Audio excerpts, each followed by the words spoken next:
We talked about the relationship between education and earning and came to know that education and earning are related positively and significantly.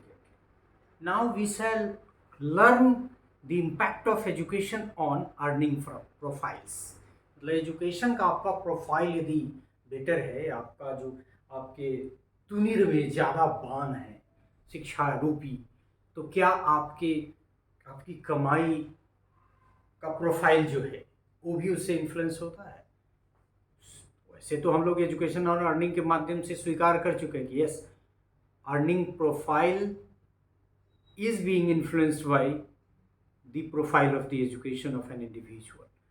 The level of education that is individual possesses is positively correlated with the amount of person earning.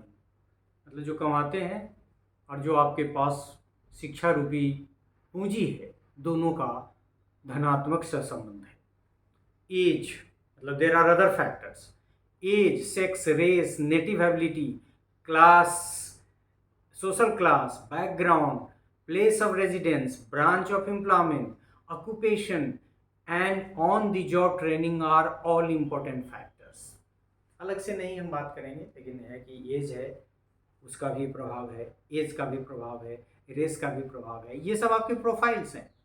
As का प्रभाव है, sex का प्रभाव है, gender का मतलब, race का प्रभाव है, नेटिव आप कहाँ के हैं, गांव के, देहात के, या फिर किसी खास एरिया के, क्योंकि वहाँ के कारण आपको कुछ स्किल मिल गया है। Native ability, social class, background, place of residence, branch of employment, कहाँ आप काम कर रहे हैं, occupation and on the job training are all important factors, but education is the most important factor. लेकिन हम इस सब के भी टर्म में बात करेंगे in order to understand the earning profiles, कि ये जो एज की बात हम लोगों ने की, जेंडर की बात की, इसका कोई प्रभाव आपकी कमाई पे है कि नहीं। So that is also the part of our discussion. These factors have a significant bearing on the earning profiles of the individual. मतलब ये जो आपके प्रोफाइल है, एज, जेंडर है, कम उम्र के हैं, मेल है, फीमेल है, ये सब भी इसका प्रभाव पड़ता है। So these factors have a significant bearing on the earning profiles of the individual. कौन कौन, हमने शुरू में जो बात की, एज है, जेंडर है, लोकेशन है, नेटिव प्लेस है, and like that. Of these however the influence of the number of years of schooling completed successfully is the most significant. और ये जितने फैक्टर है उसमें स्कूलिंग, और खास के ये भी कह रहा है कि नंबर ऑफ ईयर्स, कितने साल स्कूल में आपने पढ़ा, प्राइमरी पढ़ा ही नहीं है, प्राइमरी में पढ़ा है, सेकेंडरी में पढ़ा है, और फिर स्कूल ईयर्स के आगे की बात नहीं है, लेकिन अंडरस्टूड है एक तरह से। सो of these however the influence of the number of years of schooling completed successfully is the most significant. In fact, additional years spent on education raise the lifetime earning of the people. और ये भी economics research कर चुका है कि यदि आप अपने क्वालिफिकेशन में इतना ऐड करते हैं तो आपकी लाइफ टाइम अर्निंग भी बढ़ती चली जाती है। यदि आप इतना कमाते हैं तो इतना आप में जुड़ जाता है। In fact, additional years spent on education raise the lifetime earnings of people. Entry of a person who successfully completes the necessary schooling into the sector of the modern labor market has a higher probability of getting well paid urban job. और ये education आपका schooling यदि ज़्यादा है, ज़्यादा solid है, ज़्यादा उस बेस आपका मजबूत है, तो आपको ज़्यादा संभावना इस बात की है कि शुरू में ही वेल पेड अर्बन जॉब मिल जाए। Necessary schooling provides a better paid job to the person in comparison to the one who does not have access to an adequate level of education. और सिर्फ महज स्कूली शिक्षा यदि आपने ठीक से की है, तो जिन लोगों ने स्कूली शिक्षा ठीक से प्राप्त नहीं की है, लाइफ टाइम अर्निंग आपकी बढ़ जाएगी। There are 3 characteristics of earning profile in general. और यदि हम अर्निंग प्रोफाइल की कैरेक्टरिस्टिक्स की जनरल बात करें तो 3 बात हम लोग कर सकते हैं इसमें। पहला, the average earning of all workers, both highly educated, illiterate, increase with age up to a maximum in mid career. चाहे वो पढ़ा लिखा हो, ज़्यादा पढ़ा लिखा हो, कम पढ़ा लिखा हो, जो सैलरी के बढ़ने का ट्रेंड है और उसके डिक्लाइन का ट्रेंड है, वो दिखाता है कि मैक्सिमम जो आपकी सैलरी होगी वो मिड टर्म में होगी, ये कह रहा है, मिड कैरियर में होगी. And this is in terms of business, this is in terms of the private jobs and like that. It is not for government job जिसमें इंक्रीमेंट का कंसेप्ट है, जिसमें ये का कंसेप्ट है लाइक दैट. तो थोड़ा सा इसको उस परिप्रेक्ष्य में भी समझ लेने की जरूरत है. गवर्नमेंट सेक्टर में तो जो भी लास्ट जाएगा वो सबसे ज़्यादा पे वहाँ होता है.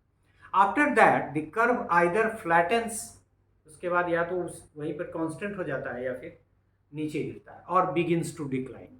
The higher the level of educational attainment, दूसरा the higher the level of educational attainment, the steeper the rate of increase of earnings.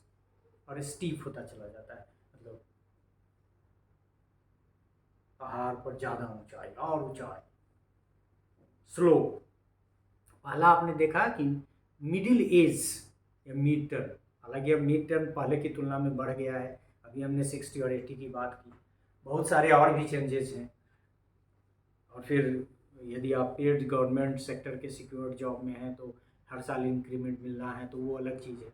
Otherwise आदमी की जो आम कमाई है वो मिडिल एज के बाद फ्लैट, उससे कम बढ़ता है या नहीं बढ़ता है या फिर फ्लैट करता है. दूसरा हमने कहा कि यदि आपका एजुकेशनल अटेनमेंट ज़्यादा है तो आप ज़्यादा चढ़ाई चढ़ सकते हैं.